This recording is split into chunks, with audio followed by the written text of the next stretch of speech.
Today we'll be covering a 2016 drama thriller film called Hackers. All relevant links and information for the film will be in the pinned comment below. So let's get into it. The movie begins when the main character, Alex, introduces his family.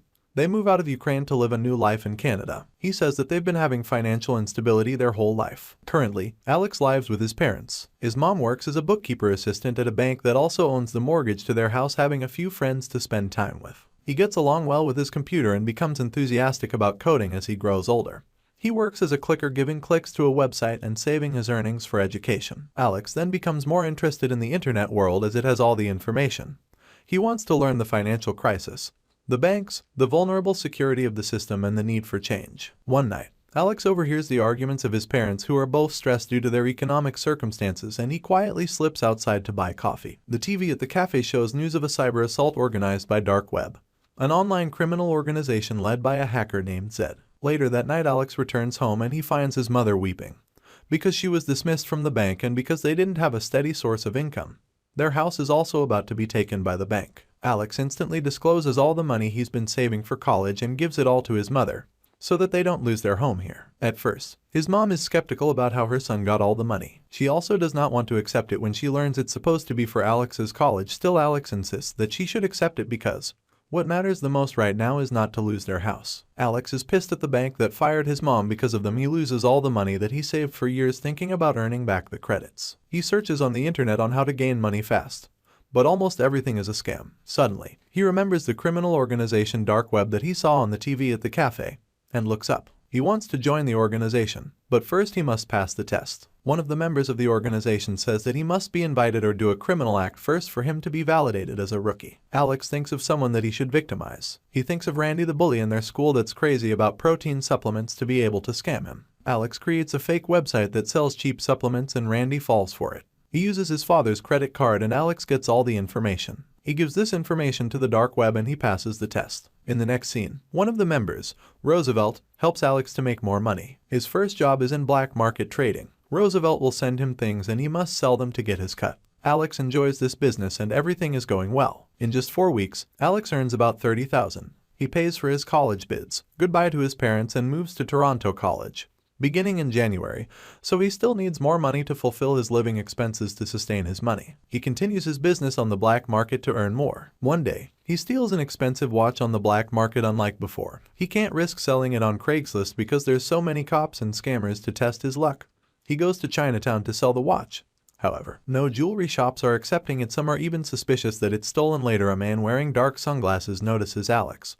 The stranger offers him that if he could sell the watches for more than $30,000, he'd get a 30 cut. Alex agrees and gives him the watch. Interestingly, the stranger is successful and gives him the money. Afterward, Alex becomes curious about how he successfully sold it, but the person says that he'll only tell him if Alex tells him how he got the watches. The stranger then introduces himself as Sai and he goes on to tell him the secret of how to sell items successfully. They become partners in crime, earning so much money in a very short time while going to university. He realizes that college is not the life he wants to live. He decides to continue his business with Sai stealing jewelry and hacking credit cards. The following day, one of Sai's friends from the club gives them the credit card from a foreign customer. She says it's a gift. Alex notices that this credit card has a lot of money. They make a fake ID and successfully withdraw from the bank without getting caught. One day, while browsing the dark web, Alex finds that the bank that fired his mother is now on the vulnerable list.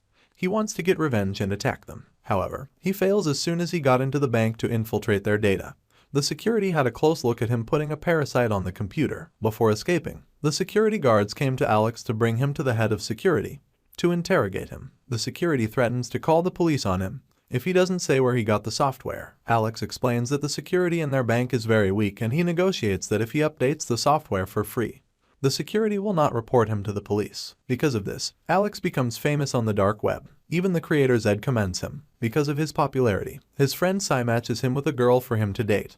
Her name is Kira and she knows everything about the dark web, so wants to make her part of the team.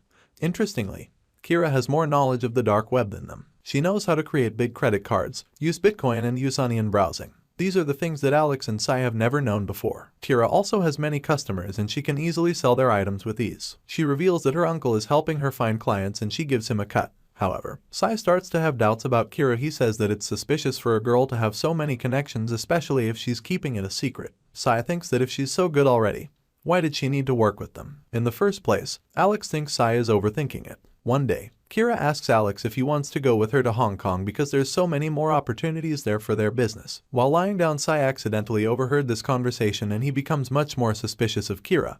Next, it's time for the biggest deal yet for the team. Kira easily found buyers that were willing to buy out all of their items. In the truck, before finalizing the deal, Sai steps in and talks to the clients. He says that he wants to build trust, saying that it would be okay if they don't want to buy all the items. Sai wants them to be loyal buyers in the future.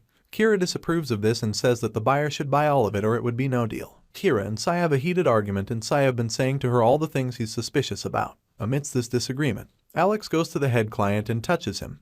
The client does not like this and takes out his gun and fires it into the air to warn them. He says that the deal is officially off the table and if they try to have a deal with other people, they know. He assures him that it would lead to chaos. The following night, they notice that a cop was inspecting their truck. Luckily, he goes away without noticing anything. Alex thinks that they're not safe anymore in the city and proposes that they move for their safety. Sai says that he wants to go to Hong Kong since Kira and Alex have already talked about it. The plan easily gets approved. In the next scene, we see Hong Kong become their new home. Alex hopes that their business will calm down a bit upon coming to the city. They continue their business selling and buying jewelry, computers, gadgets and other things. They're making a lot of money, but Alex feels that they're not moving on quite fine aside from making money. Alex also wants to challenge the system. He's getting bored of all the same business that they're doing. One day, Sai comes home with a lot of money he brings to prove that he still has the skills to buy and sell stuff. When he reveals what credit card he used, Alex becomes furious because he specifically told Sai not to use that card. Alex says that Sai is becoming a threat to their security and he wants him out of the team. Sai agrees and leaves the house peacefully. He says that their team used to be fun once and now it's all chaos to catch the attention of the head of the dark web. Kira suggests that they should attack all the ATMs in Hong Kong. Upon doing it, they can steal about $2 million worth of cash. After hacking the ATMs, they leave a piece of paper with a print of the logo of the dark web. The government officials notice this and say that they'll do everything to catch the criminals. Their plan is successful, although one night Kira says that she does not want to be part of the team. Again, she says the reason why she wants to quit is that she wants to rest for a while. Alex thinks this is ridiculous. While arguing with Kira, he notices that Zed promoted him to an underboss on the dark web and commends him for what he's done. Alex then demands to meet Zed. At first, Zed was not convinced until Alex said that it could involve billions of dollars. Zed agrees. Next, we see Alex meeting with Zed in some big warehouse. It's very secluded and secure. Zed is sitting in a wheelchair. He says that if they're willing to cooperate, they should not make any mistakes because he'll kill them and all their families and friends if they do later. That day, after the meeting, Sai sends a voicemail on Alex's phone and apologizes for the trouble he caused. He says that he wants to have a second chance again to be part of the team. He informs them that he's at a hotel waiting for Alex and Kira. However, some unknown strangers forcefully raid their house and Sai is in danger. When Alex and Kira get home, they find him in the bathtub dead and lifeless. They realize that this is the doing of the Colombian man that they've been stealing money from. If it wasn't for Sai, Alex and Kira would be the dead ones. After the death of their friend, Alex still chooses to continue the job with Zed. Alex now has a team and they're attacking the market system. Their first move is to impersonate and fakely kill the Federal Reserve chairman. Later that day, Alex's team successfully executes their plan. After that, the team immediately spread articles in the media stating the federal chair was shot. All the wealthy men panicked as the market started to go down. All the money that the team stole is divided between Alex and the whole dark web. That same day, after the successful execution of the plan, unknown agents catch Alex and Kira.